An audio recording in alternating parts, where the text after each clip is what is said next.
Don't worry, I'm not giving you a test. I just want to do an initial short exercise to demonstrate, to kind of get your neurons firing. So I'm going to show you for about a minute these words. Please take a look at them. Take about a minute to see them all.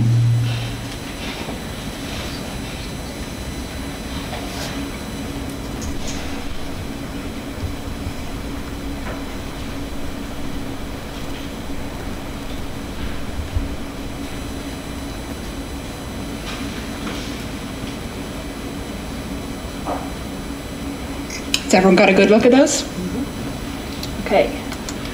Now, can you please write down as many of those words as you remember?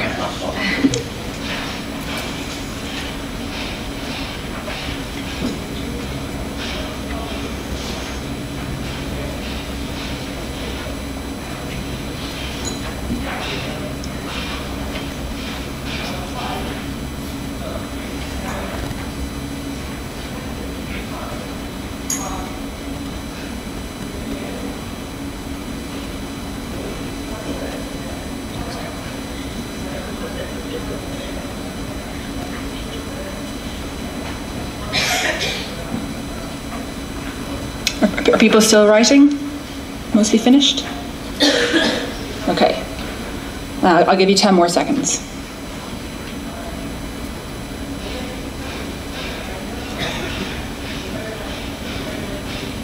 Okay, great. So, can you raise your hand if you wrote down the word snore? Yes. What about the word wake? Yes. The word blanket? No one had that one. The word nap? Yes. The word sleep? Yes, pretty good numbers.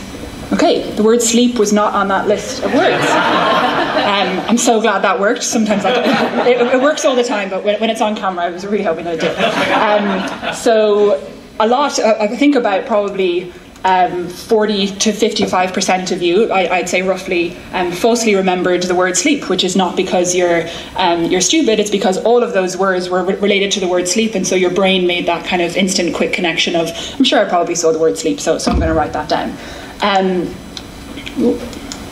So, why did I show you that? First of all, it's kind of a fun and interesting thing to do, and second of all, is to demonstrate something about the brain and how we make decisions. And at the Behavioural Insights Team, our approach to kind of human behaviour and human decision making is to firstly acknowledge that we are not hyper-rational supercomputers with infinite time. So people do make mistakes when they're making decisions. We often rely on automatic or quick thinking, which we refer to as heuristics. Thinking about how you get to work every day, you don't plan out your journey, you often just sort of follow the exact same route and don't have to kind of think about it in minute detail. We have limited attention, so we don't have an infinite amount of time to pay attention to every single letter that we might receive from the government or every single ask for a charity donation, so we often use shortcuts.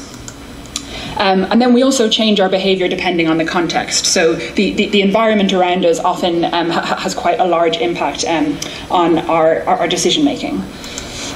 So today what I want to take you through is what are behavioural insights and what is behavioural science, so the work that we do at the Behavioural Insights Team. And then if I have time, I'm hoping to report on a project that we've been conducting in Monmouthshire as part of the GovTech Catalyst Fund, which is looking at how we can reduce loneliness in the area, which I'm sure is something that, even if it's not the official focus of your organisations, is something that is very top of mind for a lot of people. So if you leave today with one thing, I highly recommend that you read this book called Thinking Fast and Slow, which is by a man called Daniel Kahneman, who won the Nobel Prize for Economics in 2002, and it's a very accessible easy book to understand how we behave as humans. And he sort of came up with this idea that humans have two systems loosely based when they're making decisions. So the first is our system one, that's the one that was at work there when you remembered the word sleep. It's fast thinking, it's automatic. It's if I asked you to multiply 2 by 2, you'd probably know straight away that the answer is 4. And as I mentioned earlier, that's sort of the part of the brain that's at work when we're taking our daily commute. Our system 2 then is more slow thinking, it's reflective. I'm not going to ask any of you to multiply 24 by 17, but I think if I did ask you to do it, you'd struggle a little bit with it. And if you're planning a trip overseas, then you're thinking in much more depth about the series of steps that you would take to do that. So it's kind of it's a useful way of thinking about the different ways that we make decisions. And a lot of the time, we're making decisions in kind of a system one scenario, which is very effective. I mean, if we actually had to think about in extreme detail all of the decisions that we make every day, then we'd probably collapse. So system one is extremely useful. And it's that sometimes when we probably should be using system two, our system one kind of takes over.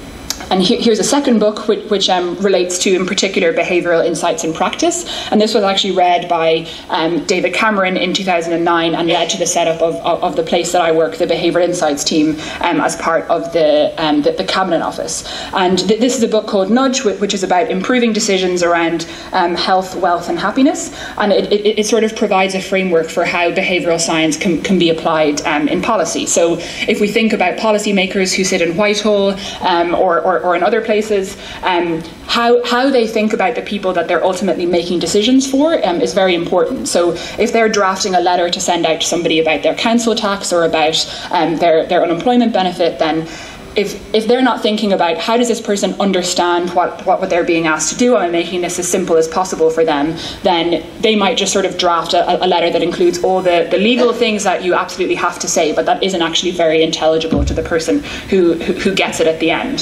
So from our perspective, behavioural science can apply to kind of all aspects of policy making. So you can have behaviourally informed regulation, and the Financial Conduct Authority in England does a lot of work in this in terms of thinking about how can you regulate things with a way to how people actually behave. So if you think about with credit cards now, we often have a 24-hour cooling off period after you've made a large purchase. So sometimes in the kind of the heat of the moment, we buy something very expensive, and we know that people do that, and credit card companies can take advantage of that. But if a regulator then says, okay, well, you need to give people kind of 24 hours to say, oh God, actually that was a terrible idea, that's regulation that's kind of informed by how people behave.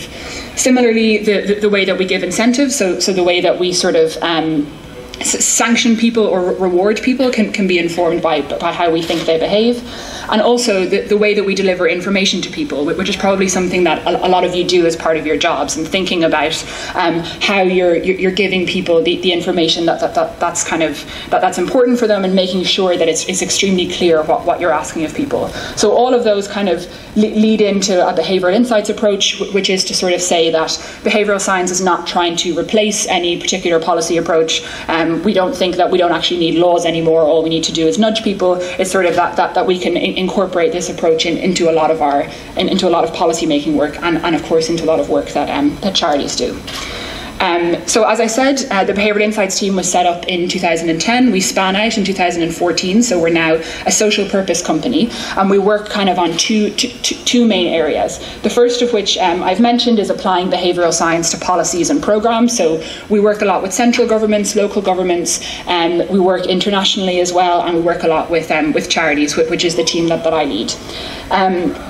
And we also support and generate evidence-based policy and practice. So a real factor of behavioural, as I mentioned earlier, our context is very important for our decisions. So it's not enough to say that we know that in England this approach worked. It's actually very important to test a lot of things in the context in which you're implementing them. I'm from Ireland, and there's a very famous sort of behavioural science approach, which is social norms, whereby you tell people what other people are doing, and that makes them more likely to do it. And that's been very effective here, and apparently just doesn't work in the republics, which is kind of interesting. So one of the resources that we have, and sort of the key things that we think about when we're designing policy is when we're thinking about trying to encourage a behaviour, or else the inverse where you're trying to discourage a behaviour, we say that you should try and make it easy, attractive, social and timely. So thinking about easy is probably the core of what we do, and is where we start with a lot of organisations. So that's, have you made it as simple and as clear as possible to people what it actually is that they're supposed to do? So we see a lot of government communications, a lot of charity communications that are actually quite complex, and if you were to read it, it's often not very clear what it is actually someone's being asked to do.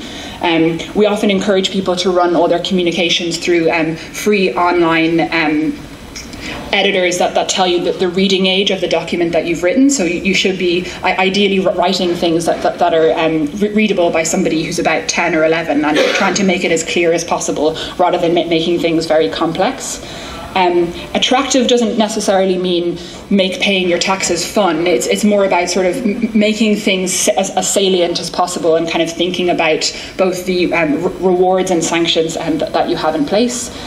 Social, so I mentioned earlier about social norms. We're very influenced by what other people around us are doing and what we think other people around us are doing. So oftentimes if you report to people, most people in your area volunteer, then that actually affects our propensity to volunteer. So if I think nobody volunteers, then why would I kind of bother volunteering? But if I think it's a much more common behaviour, then it might actually persuade me to start. And then timely is also a very important kind of concept, and often hard to do. So it's thinking about how do you reach people at the point at which they're going to be most receptive to your message. So if you think about when someone's making a pension decision, there are going to be good and bad times to ask them maybe to increase their contribution to their pension. It's probably not going to be on the 22nd of December when they're about to go and kind of spend a lot of money over Christmas. So thinking about when is the right time to ask people is also very important. So that's kind of a whistle-stop run through behavioural science, and I'll be around for the rest of the day if anybody wants to talk about it. But I want to run you through our work with Monmouthshire County Council, which we were down presenting our idea to them yesterday, and kind of share how we've used a behavioural science approach to think about how we can tackle loneliness in the area. So this is kind of a summary of the idea that we've come up with, which is to combine a live events aggregator, so a sense of what's going on in a particular community, data-driven user targeting, which I'll go into more detail, and then behavioural science to broadcast out to more people in local areas exactly what's going on to try and encourage community participation. So we hope that with this idea we'll see increased social interactions and an associated reduction in both loneliness and social isolation.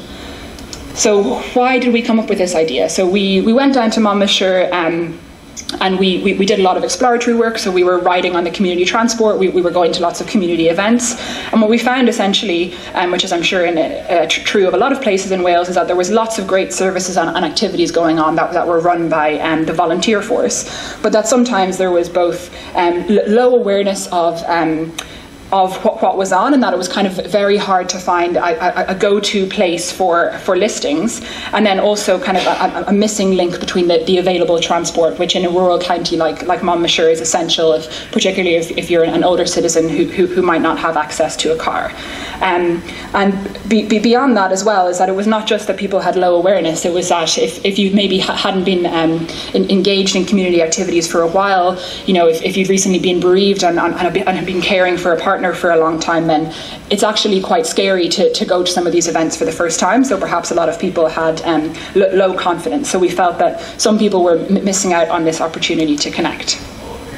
So we felt that people needed, in particular, 4 things. So they needed an easy way to find out about events, some additional encouragement to attend those events, better transport and easier booking, and crucially, access regardless of tech. So a lot of the places that we were talking to were working really hard to advertise on Facebook and Twitter, and then we went to talk to loads of people who kind of said, not only do I not have Facebook and Twitter, I don't have a phone, or if I have my phone, I can't really read text messages on it, so I struggle with it.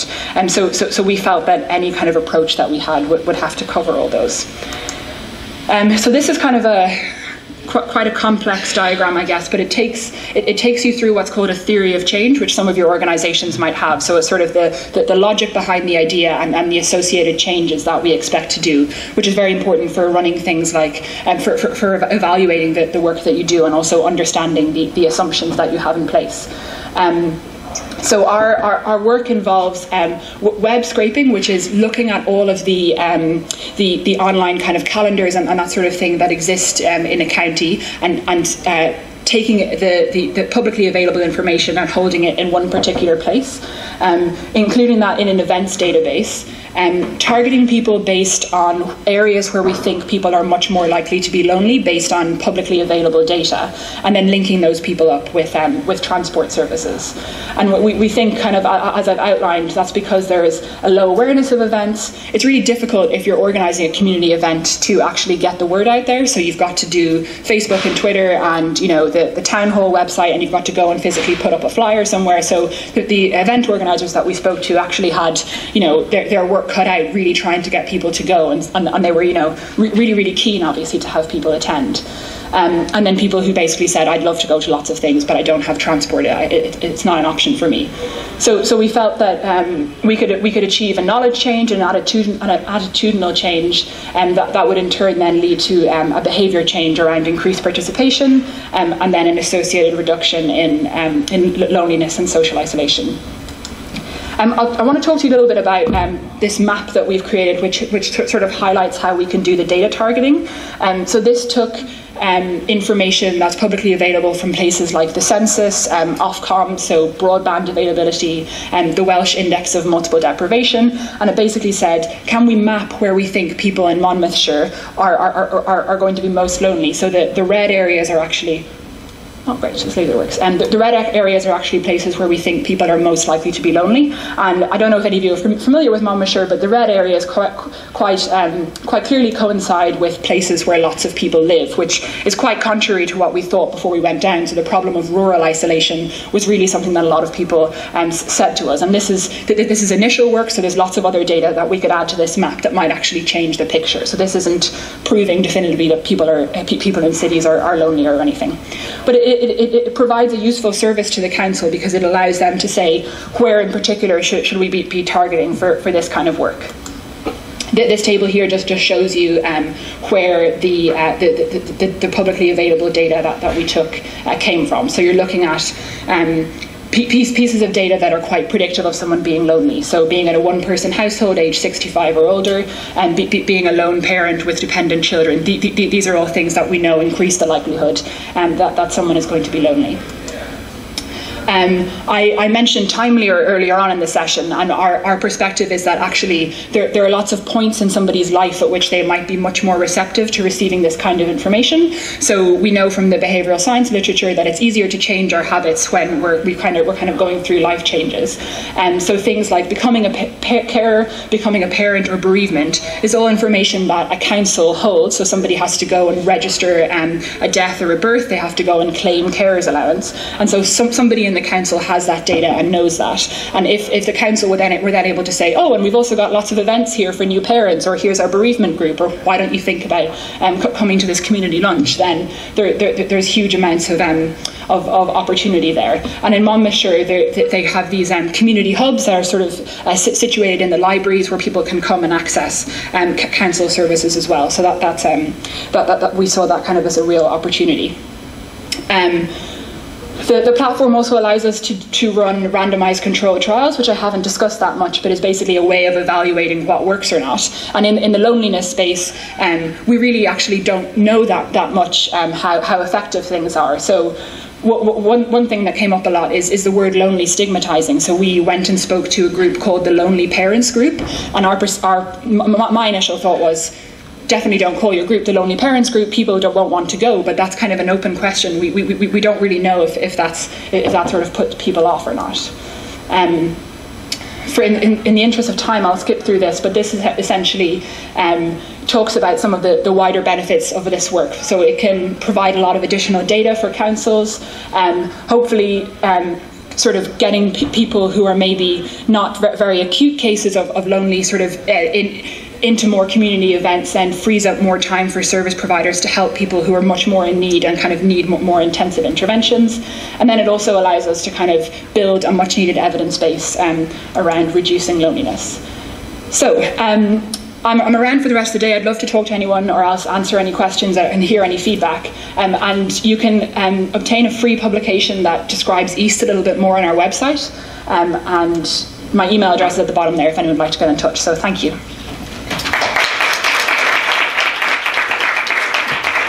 Thank Thank you so much, Claire. That was absolutely awesome.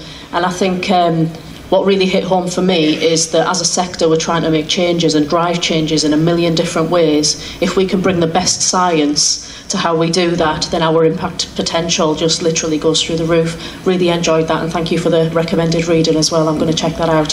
Shall we say thank you to Claire? Right, we're back on at past for our next